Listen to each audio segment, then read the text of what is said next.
ഇതാണ് ക്യാമ്പാനുല അല്ലെങ്കിൽ bell flowers എന്ന പേരുള്ള പൂവ്. ഇത് സ്പ്രിങ് സമ്മർ ടൈമിൽ ഒരുപാടിങ്ങനെ മതിലിൻ്റെ സൈഡിൽ കൂടെയൊക്കെ കിളിർന്ന് നിൽക്കും.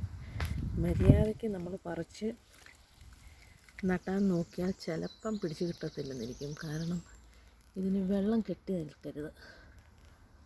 അതെന്ത് ഭംഗിയാന്ന് നോക്കി.